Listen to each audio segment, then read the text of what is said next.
Hey there, silly story here, bringing you another silly tale for everyone to enjoy. Title, Back to Class, The Dropout's Comeback.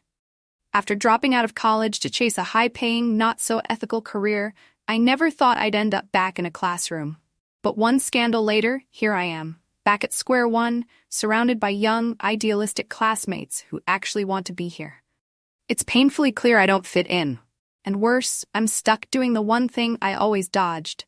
Group projects. Teamwork? Not exactly my strong suit. Let's just say, learning to collaborate with these optimistic kids feels like an impossible task. And maybe, just maybe, they'll teach me a thing or two I never saw coming. Story begins. Look, I didn't plan on going back to school in my 30s. I had dropped out of college ages ago to chase a high-paying and morally questionable career. Life was all yachts and cocktails until a scandal hit. Suddenly, my name was tarnished. My job was gone. And somehow, the best life advice I got was to finish my degree. Great. So there I was, a dropout turned washed-up executive in a sea of 20-somethings who looked at me like I was someone's lost aunt. My first day on campus felt like being dropped into a time machine set to humiliation mode. I'm talking TikTok dances happening in the halls, neon hair, people calling each other bestie. I tried to blend in by putting on some athleisure and a pair of chunky sneakers, but one look at my face and everyone knew I was not their bestie. The kicker? First class. Ethics and social responsibility. Yep, I, the former high-flying corporate shark, was being lectured on ethics by a guy named Professor Chill. He wore sandals. Just when I thought it couldn't get worse, he announced we'd be working on group projects. My enthusiasm hit rock bottom. My group consisted of Emily, who was vlogging every moment of her life, Ben, who had about as much initiative as a sloth, and Zach, an overachiever with a color-coded planner for everything. I thought, perfect. I'll coast by like the old days. So I gave them my usual, you guys take the lead. I'll, supervise. Big mistake. Old habits die hard, so I suggested we cut corners to get the assignment done faster. Hey, why don't we just copy this report from another class? Change a few words, call it a day. I mean, come on. I was just trying to save us all time. But Zach looked at me like I'd suggested robbing a bank. That's plagiarism, he whispered, mortified, while Emily was filming the whole thing for her day in the life of a college student vlog. Guys, can you imagine if we actually read the material? She suggested with stars in her eyes. I couldn't tell if she was serious or just trolling me. Needless to say, they outvoted me, and I ended up doing actual work. And I won't lie.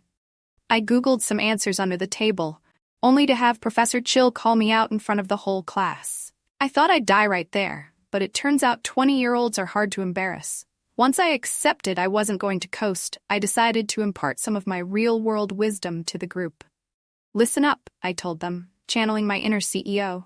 College is great, but the workforce, it's brutal. If you want to make it, you've got to work smart, not hard.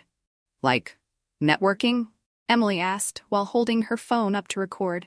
Ben stared off into space, and Zach just blinked at me. Apparently, my pearls of wisdom weren't landing. So I tried harder. I explained the finer points of business etiquette, only for Zach to tell me the company I was raving about went under years ago, and Emily's followers commented on her posts that my advice was basically from the Stone Age. When I suggested we brainstorm over cocktails, they reminded me it was illegal for them to drink. I had never felt so ancient in my life. Speaking of ancient, I made the mistake of suggesting that Emily take a break from her constant recording. You know, maybe focus on the work instead of filming it? I said, hoping for a bonding moment. She shot me a look of pure pity and said, your generation just doesn't get it. My generation? She had me there, though. These kids spoke in a language of likes and views, and I was still back in the days of LinkedIn headshots and networking lunches. Every time I tried to engage, they'd hit me with slang I'd never heard. It was like being on another planet, so I thought, fine, I'll play their game. I posted a story about our project, trying to sound relatable. Day 1 of group work. Y'all, this is rough. #college grind. 10 minutes later, Zach commented, cringe. Ouch. Somewhere between the lectures, the group projects, and being roasted by people half my age, I started seeing these kids differently.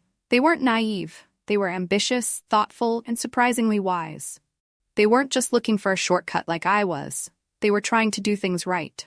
When Emily actually read all the case studies, I felt a pang of guilt. And when Ben suggested an all-nighter to finish our presentation, I, somehow, agreed. We all stayed up, fueled by instant noodles and way too much caffeine. And we nailed it. By the end, I wasn't just doing this to get my reputation back.